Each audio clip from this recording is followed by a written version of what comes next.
අපි මේ මා පොළවේ මොනා අම්බ කරලා තිබ්බොත් හරි මොනා කරොත් හරි වැඩක් නැහැ. අයි කියලා කිව්වොත් අපි යද්දී අපිට බල දිනවනේ. අපේ වලවත් අපිට අම්බ වෙයිද මේ මා පොළවේ අපිට අඩි 6 වලවත් අපිට ලැබෙයිද කියලා මෙතන කිසිම කෙනෙකුට කියන්න බෑ. ඇයි කියලා කිව්වොත් මේ ලෝකේ අපි ඉපදෙද්දී අපි කිසිම දෙයක් ගෙනාවේ නැහැ. මෙන්න මේ මාත වාගෙන තමයි අපි ඉපදෙන්නේ. ඒ කියන්නේ ඇවිල්ලා අපි ඉපදෙද්දී කිසිම දෙයක් ගේන්නේ නැහැ කියලා තමයි අපි මේ කියන්නේ.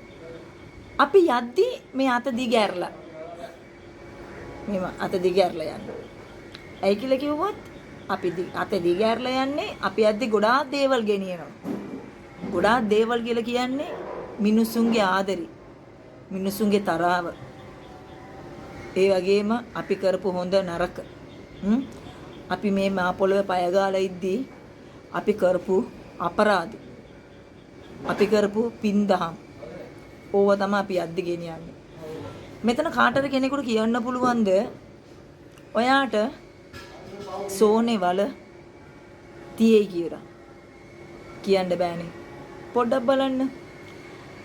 අපි මැරුණොත් ආදාන කරනව නේද? ඒ කියන්නේ අපිට විශ්වාස නැහැ. ඒ අපිට අම්බ වෙන වලත්.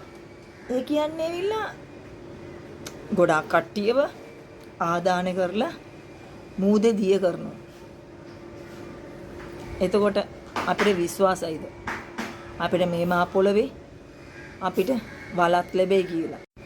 එතකොට අපිට විශ්වාස නැහැ.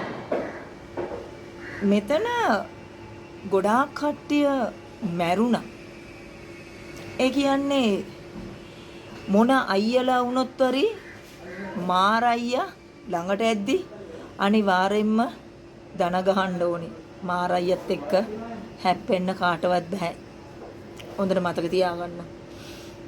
සල්ලි භාගේ අම්බ කරන්න පුළුවන්. චණ්ඩිගම් කරන්න පුළුවන්.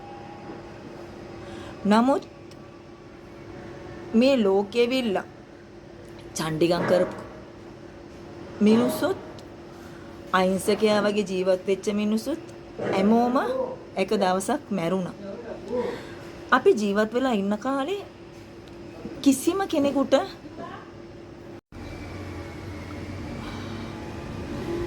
ගෙනාපු දෙයක් නැහැ. දැන් බලන්න මේ මුස්ලිම් කට්ටිය සලා කරනවා. සිංහල කට්ටිය පන්සලට යනවා. බෝධි පූජා තියෙනවා. ක්‍රිස්තියානි කට්ටිය යාඥා කරනවා. හින්දු කට්ටිය පල්ලිය මේ කෝවිලට ගිහින් අර පූජා කරනවා. මේ ලෝකේ හැම මිනිසියෙක්ම හැම දාමක්ම අදනවා. අදහපු මිනිසයන් ඒතකොට ජීවත් වෙලා ඉන්න එක. එහෙනම් මේ මිනිස්සු මැරෙන්නේ නැතුව ඉන්න පුළුවන් ජීවිතුන් අතර නේද? ඒ කියන්නේ ඇවිල්ලා ලෝගෝ දාගත්තු ෆාදර්ස්ලා, ඒ වගේම ලෝගෝ දාගත්තු මෞලවිවරුන්, ඒ කියන්නේ නබිවරුනුත් ඇවිල්ලා අපවත් වෙලා තියෙනවා. ඒ වගේම ස්වාමීන් වහන්සේලා, ඒ වගේම මේ ගුරුකල්වරුන් අපවත් වෙනව නේද? එහෙනම් මේ මරණය කියලා කියන එක ඇවිල්ලා මිනිස්යාට එක දෙයයි. මේ මරණය ඇවිල්ලා හැමෝටම මතක් කරන එක දෙයක් තියෙනවා. මේ මරණයෙන් ඇවිල්ලා කිසිම කෙනෙකුට ගැලවීමක් නැහැ කියලා. ඇත්තමයි. දැන් මහාන වෙන්නේ මොකටද? සංසාර කලකිරලා මේ ඇත්ත අවබෝධ කරගත්ත මිනිස්සයා අනිවාර්යෙන්ම හැම දෙයක් ගැනම ඉවිල සසර කලකිරෙනවා යාලට. වැඩක් නැහැ. කෑමද, බීමද, ඇඳුම් පැළඳුම්ද, වාහනවද, පවුල් වලේ තාත්තා, අම්මා, සහෝදරවරුන් හැමෝමද මේ කවදාවත් මේක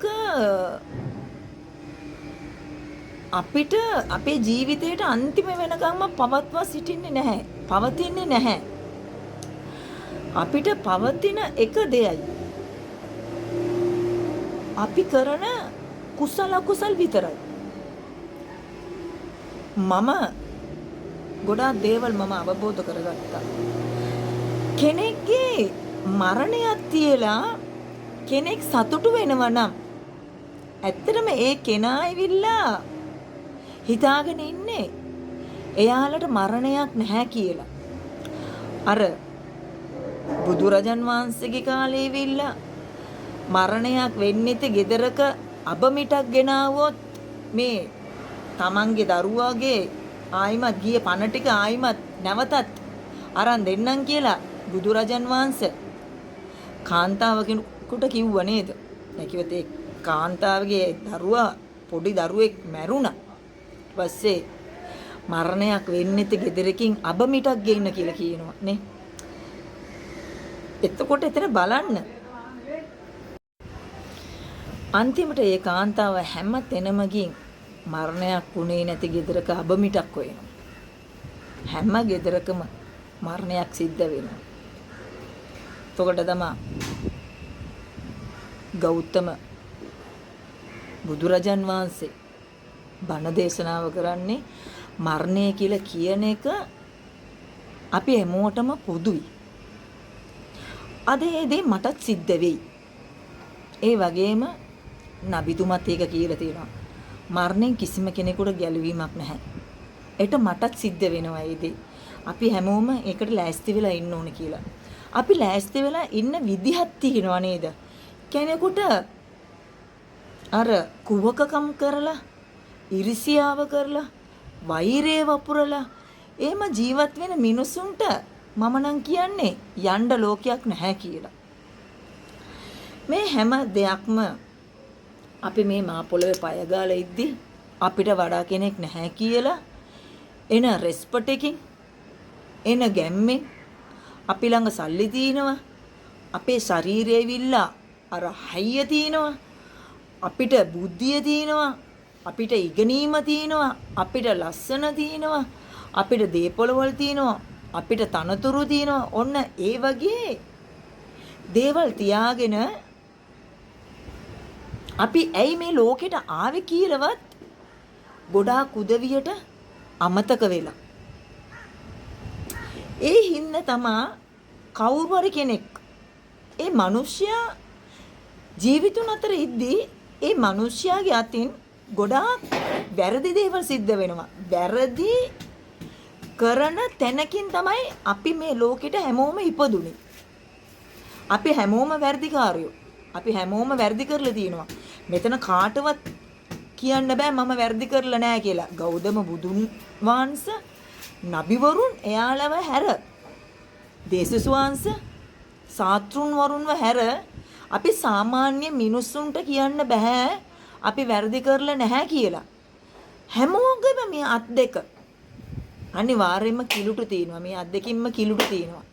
මේක මඩ ජරාව ගෑවිච්ච අත තමයි අපි හැමෝගෙම අත. කිසිම කෙනෙක්ගේ අත විල පිරිසිදු නැහැ. කියන්න පුළුවන්ද? මම පොඩි කාලේ ඉඳලම ඇවිල්ලා මම කිසිම වැරද්දක් කරලා නැහැ. මම කුරා කූඹියෙකුටවත් වැරද්දක් කරලා නැහැ. මම කූඹියෙක්වත් මරලා නැහැ කියලා කිසිම කෙනෙකුට මේ ලෝකේ කියන්න පුළුවන්ද? අපි දැනගෙනත් අපි නොදැන්නත් අපේ අතෙන් ගොඩාක් වැරදි සිද්ධ වෙලා තියෙනවා. අපි පොඩ්ඩක් කල්පනා කරලා බලන්න ඕනේ.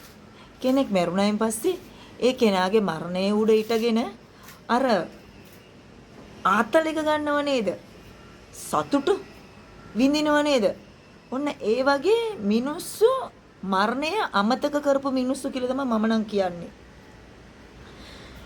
ඒ මිනිස්සයා ජීවිතින් අතරේ ඉද්දී ඒ මිනිස්සයා මොකක් හරි දෙයක් ඒ මිනිස්සයා කරලා ඇති. සමාජෙට නරක වැඩක් කරලා තියෙනවා. මේ ඉපදිච්ච මහ පොළවට නරක වැඩක් කරලා තියෙනවා. අසල්වාසීන්ට නරක වැඩක් කරලා තියෙනවා. මොකක් හරි පැත්තකින් නරක වැඩක් කරලා තියෙනවා. හැබැයි මේ මිනිස්සයා මැරුණායින් පස්සේ ඒ මිනිස්සයා මූණ දෙන්න ඕනේ දෙවියන් වහන්සේට. දෙවියන් වහන්සේට තමයි මේ මිනිස්සයා උත්තරය දෙන්න ඕනේ. එතකොට අපි ප්‍රාර්ථනා කරන්න ඕනේ මේ මිනිස්සයාට මෝක්ෂ ලැබෙන්න ඕනේ කියලා. නිවන් සුව පතන්න ඕනේ. එච්චරයි මම